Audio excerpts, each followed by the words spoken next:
When people get a dog, they have this idea that they want their dog to be able to be free in the house, free outside, have all these privileges, all these different things, and have it just work out beautifully. And we see people who are like this and who are able to accomplish this. But how did they get there? Was it just letting the dog go, or was there a lot of work involved? Well, that's what we're going to talk about today, so let's dive into it next.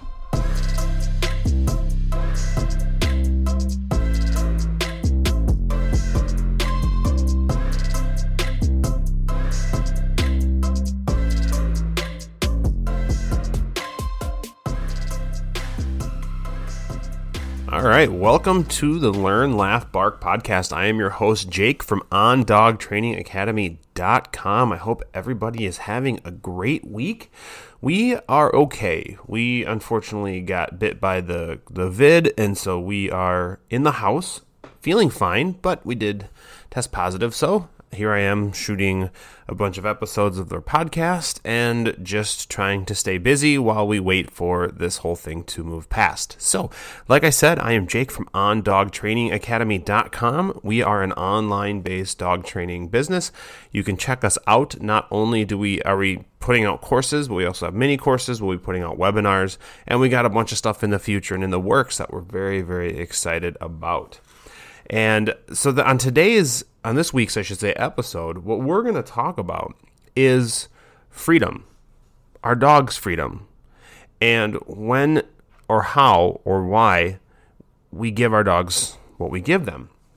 And like I said in the intro, I think a lot of people have this idea of, well, I'm just going to get this puppy, and I'm just going to let this puppy or this new dog be loose and free and whatever, and it'll be fine.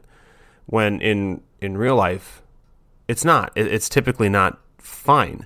It's usually something that you have to work for. And you get some of these people who get lucky, and I call them lucky because really, I think realistically, this just is not something that's all that common, that they just get this puppy and right away the puppy just gets it, and the puppy's good in the house, doesn't have accidents, is allowed to be loose, all this different things. And I think some people see that, and the reason I think that some people see that is because these are the dogs that are probably the most visual. It's like dogs who are super, super social, friendly, can walk good on leash and everything, and people are like, why can't my dog be like that? Well, to be realistic, I mean, not to say that there's not a lot of dogs. There are a lot of dogs out there, but we're not seeing the bad ones. We're only seeing the good ones because people typically aren't bringing the other dogs out. And it's the same, I think, when it comes to like the household stuff. We're hearing about and seeing these dogs that are great in the house, but I think there's a huge majority of dogs that, at least when they were young, could not be trusted. And so we're going to just talk about some of this today. We're going to talk about why I think freedom isn't free when it comes to your dog, and how you need to treat it more as a privilege. Their freedom is more of a privilege than a right. They don't have the right to just be loose and free all the time. I do believe dogs have certain rights, within reason, obviously health, being taken care of, exercise, training, all that stuff. I think if you're going to talk about dog rights or animal rights, I suppose those would be things I think as humans we should really be striving for when we get dogs. But when it comes to freedom or absolute trust, that I think is a privilege that has to be earned. And I think people are really fast to give their dogs freedoms when they haven't earned them, or maybe what they're seeing is more of an illusion. And we'll talk about that a little bit as well. So let's just start diving into some of the ones that I've noticed. And the first one is in the house. So people like to get their dogs and they give them free access to the house. We're talking upstairs, downstairs, bathrooms, all this different stuff. And you start getting toilet paper being shredded up. You're getting kids' toys stolen or destroyed. You're getting, accidents in areas, and you're not catching the accidents as they happen. And, you keep cleaning it up, and you go, well, we're just going to keep working on it. Well, you have to remember something when you are, quote-unquote, working on something. Working means, in my opinion, if you're working on something, you're working on advancing, getting better at it. Well, if your dog, let's just take the going to the bathroom in the house thing. If your dog is sneaking upstairs and pooping on your floor, and you're not catching it for an hour, 20 minutes even, but let's say an hour or later on that day, what's advancing? Well, I'll tell you what's advancing. What's advancing is the dog learning how to poop on the floor and it being okay, and how they can go up there and do it, and there's no consequence. And you can't say, well, I punish my dog once I catch it. Well, you're too late. You've missed the boat on that one. Because after, I think, unless you're catching the dog right as they're doing it, or right as they finish up, you run the risk of the dog not understanding why they're in trouble. Now you can say, well, they understood it. They, I used a harsh tone and they knew I was mad. They knew you were mad because of your tone and your energy more than they knew you were mad because the dog pooped on the floor 6 hours ago.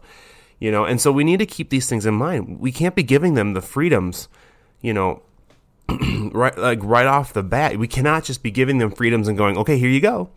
It's like giving a 4-year-old the keys to your car and saying, "You go, figure out, bud," and just letting them go drive. There's a lot of steps that go into it. They have to mature. You can't give a kid the keys to a car and just expect them to be able to handle it. They need to mentally mature. They also need to learn how to do certain things and what's expected of them and the rules or the laws in that case.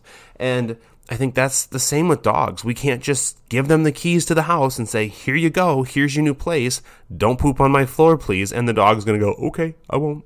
No, we need to show them stuff. We need to give them less space. Start out small, progressively give them more. And I don't care if the dog is a puppy or if the dog is just new to you. If the dog is new to you, keep their area small, and then as they earn it and show that they can be trusted, you start to do that. Crate training is a great thing. I don't care if the dog is new or old, or a puppy or just an adopted older dog coming in. Crate training, I think, is so critical because it's allowing a safe place for the dog to be that's not going to be practicing habits of tearing up your house, ripping into couches, peeing on your floors. Like I said, destroying different things, eating cat poop out of the cat boxes.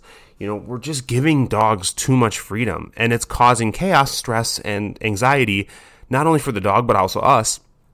That's not healthy. And then all of a sudden, just like with anything else, this relationship you're having with your dog gets damaged to the point where it's not a good fit anymore. And we don't want that to happen. We want to make sure that everything is done in a nice, slow, easy, kind of micromanaged for a while way that the dog fully understands what's expected of them. You fully get to know and understand your dog. You have a good relationship, less yelling, less screaming at stuff, and it just allows it all to morph into something so much better. So we need to keep that in mind. The same thing goes with like sleeping at night. Now, our dog is almost 6. He turns 6 here in March, and I trust him to run the house fully. Like right now, as I'm shooting this episode, he's upstairs by himself, just hanging out with our cats. He's a Belgian Malinois. He's a 6-year-old Belgian Malinois. And if you know Malinois, you know their energy. But we trust him. We've put the time and energy. It wasn't something that we just said as a puppy, oh, okay, here you go. Boop, we trust you. We built into this. We trained him. We used, baby gates, exercise pens to be able to get what we wanted, get the results we wanted. And then having those positive results repeated over and over and over really helped him become the dog he is. So now he's upstairs hanging out, sleeping on our couch, hanging out with our cats, who are like his best friends, and just enjoying life. That doesn't mean we don't kennel him. We totally do kennel him. But like I was trying to say, when it comes to like nighttime stuff, I put my dogs in the kennel. Like I just was saying before I jumped into a whole side story here about Luda. Luda is 6 years old. I trust him fully, but he is still kenneled at night. Partly because it's a safety thing, and but also partly because I don't want him in the room with us, and I don't want him in our bed because it's just another thing. It's another body. Maybe this is TMI. I sleep hot. I don't need another body in bed that's gonna just heat the bed up more. And then, I'm a relatively light sleeper where he might bump the bed or he might get up and move around and wake me up. So we just have a rule, no pets in the bedroom with us at night. So that means the cats and the dog are out. Now, we could leave him on his own out in the living room, but we choose not to. Part of it, like I said, is because I want him in a safe place that I know when I go to bed at night, I know exactly where my dog is. I know where he's going to be when I wake up, and that's in his kennel. And And if you find that your dog is handling this and you want to start to give them privileges, cool. But it shouldn't come without earning it. It needs to be earned first. Even like when company comes over, this is a huge complaint we get from clients. When company comes over, my dog loses their mind, starts barking, goes crazy, rushes the door, jumps all over everybody, is happy to see them and greets them, but is super inappropriate about it. Well, why are they doing that? Because they're allowed to. Because they've been able to practice this and it's rewarding to them. You've given your dog the freedom to just go up to people, even though the dog is not prepared and ready to do it appropriately. And this isn't the dog's fault. This is your fault for allowing this to happen. The dog is just excited and greeting the way that they have been shown is okay. Now you can say, well, I tell my dog no and I do all this stuff. But unless your dog truly knows what those words mean, you're just talking like Snoopy's or Charlie Brown's parents to your dog. Wop, wop, wop, wop, wop. The dog doesn't truly understand what those words mean unless you've trained it. And so when guests come over, I mean, again, crate's a great thing. Leashes are great things. You can use these tools to help teach your dog how to appropriately greet people. And then once they get to that point, then you can say, okay, you've earned it now. Now you have the privilege to greet people at the door because now we've worked on it so much. Maybe it's a year, maybe it's 2 years, maybe it's longer, I don't know. But you've used that time to really train your dog and show them how you actually want them to greet people. And, some dogs just can never really get it. It's just too exciting, too stimulating for them, and that is what it is. And if it means crating your dog when company first comes over so you have a chance to kind of get the environment calm before they come out, cool. That's fine. It's called good management. And I don't care if like our dog Luda, who's super trained, or you have a brand new dog who's out of control. Management of your dog is so important. And I feel like this could be, maybe I'll make a note and have management be a whole another episode discussion, because I think this is something that we could definitely go deeper into. And actually, as I'm talking right now, management podcast episode. There. Now it is on my list. So we'll talk about that one here eventually. During the day. So during the day, I think this is another area where we're making a lot of mistakes. So even though with the pandemic and stuff going on, we're getting out of people working solely from home. We're starting to get back to where people are going back to work, which is great. But there are still people who are at home. And I feel like the mindset, which isn't a good mindset in my opinion, the mindset of, well, if I'm home, my dog should be out with me, kind of is flawed. Dogs need to learn. They're going to have their up times and their down times, right? You're going to be able to play, hang out with me, whatever, but then we're going to have downtime. Sometimes downtime is just laying next to you, sleeping while you're watching TV. Other times it's going to their kennel and just taking a break. And I think that's where people start to struggle. Don't be stuck in the mindset of, if I'm home, my dog is loose with me. It doesn't have to be like that, and really it shouldn't be like that. Unless you can, like I said, unless you can 100% trust your dog. But even then, I don't want my dog to lose its ability to be fine, which is chilling out away from me. So, like even with Luda, periodically we'll chuck him in his kennel, give him a treat, and say, all right, bud, you're going to take a break. Just this morning, he was away for about an hour and a half while I was just running around and doing a bunch of stuff in the house. And I just thought it was a good time for him just to have some downtime. I'm home. He knows I'm home, but he's still okay with being in his kennel. That to me is so, so, so important. So don't use the fact that you're home all the time as an excuse for your dog to be out all the time, especially if you're having those issues of accidents, destruction, anything that's inappropriate. If your dog isn't earned the ability to be trusted out without you 100% supervising them, don't give it to them at all. And really, as you can hear, like I've already said a lot, this stuff is all privilege. This is all privilege. Your dog earns the privilege to be able to have its freedom. Your dog earns these different things. It's not a right. Your dog isn't born with a right to be free out of their kennel all the time. And if you're someone who's listening to this that thinks kennels are cruel, I'm sorry. but I'll disagree with you till the day I die, which is fine. We can disagree. But kennels are such a necessity. Your dogs being able to be restricted is such a necessity. Because if we just let them run wild and crazy, well, you guys probably can think of examples on your own of why your dog maybe wouldn't have been trusted at certain times of its life, and the outcomes when you maybe gave them a little too much privilege or a little too much freedom, I should say. So just keep that stuff in mind. Like when you're working with your dog doesn't have to have certain things. If you feel like, and really away from just the freedom of being able to roam and do all this different stuff, just consider this. Like your dog, if there's something your dog is doing you don't like, remember, nothing that unless it's health related, nothing is a guarantee. Nothing is a right for them. You're able to control everything.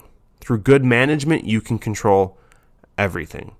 Is your dog, I mean, you could throw out so many different, let's say your dog is resource guarding. Well, to make it a good management thing, maybe you feed him in his kennel so that he's not around the kids or around other people.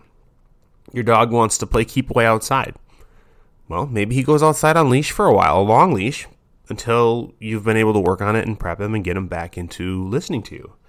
Your dog plays keep away. Same thing. Well, I'm not going to let you be out free out of your kennel or out of the X pen unless I'm there to supervise you and either have a way to correct you or have you on a leash. Yeah, it's going to suck for the dog. Dog might not be happy about it, but if the dog learns these positive reps of leaving things alone, of coming when they're called, not destroying the house, going to the bathroom outside instead of inside, if they learn those and you take the time now to do it, you're setting yourself up for long-term success, and the dogs will understand it and they'll be good with it. And that's another thing that I think people rush, is they're looking for this perfect dog fast. Perfect dogs, for one, I don't think perfect dogs actually completely exist. I love Luda to death. He's not perfect. He has his flaws. But if you're thinking, okay, well, I just want this perfect dog and I'm going to let him loose and it's just going to be, he's going to come perfect. Dogs don't come perfect. Like I said, I don't think they ever are perfect. You have to work for it. Now, we live in a society of instant gratification. So people think, well, I want it now. I want it right now. Well, this takes time. This takes work. First you have to train your dog to what these behaviors mean, what these words mean, what leave it means, what come means, what all these things, what no means, what all these different words mean. And then once your dog understands it, then you need to apply it into the situations that you need to work on. And then after that, then you need to do it so many times that your dog's reaction to those things are of the positive way, not of, okay, I'm going to go take that thing, I'm going to play keep away, I'm going to do this. It takes time. But if you put your time in now, if you say, all right, you know what, I'm going to devote, well, it's what is it, January 12th, 13th, whatever. Well, if you're listening to this and it's Thursday, it's January 13th. But if you're listening to this now and it's just the beginning of 2022, you could say, well, you know what, this is my New Year's resolution. I'm going to spend the next year managing my dog really well, training the dog to what I want them to be for the future, and then 2023, that'll be our year. Maybe that'll be the year that I get the dog I want. But you have to work for it. It's like diets. It's like losing weight. You don't just go, whoop, skinny. Well, there's surgeries, but whatever. You're not going to go, okay, well, I'm just going to eat healthy for a week and I'll lose 50 pounds. It just doesn't work. It takes time and you have to work at it. But if you put the time in, the results will come. Sometimes results don't come fast, but they will come. So don't be in a rush to give your dogs these freedoms just because this is what you want. It has to be what your dog can handle, not what you want. I think that is so important to remember. What your dog can handle. What you want is in the future, but what your dog can handle is right now. Remember that, guys. Hopefully this was a helpful episode. Hopefully you guys learned something. Share this with your friends. Share this with your family. You can look us up on Facebook. We're on Facebook at On Dog Training Academy. We're also on Facebook on the Learn, Laugh, Bark podcast. I will put links to both of those in the description. You can check out our website, ondogtrainingacademy.com. And subscribe on our website. You'll get emails every once in a while for new courses and things that are going to be popping up. But guys, hopefully this was helpful for you. And that management podcast episode, that might be coming more sooner than later. So thank you guys. Thank you for allowing me to talk to you, and thank you for listening. And as always, we'll see you next week.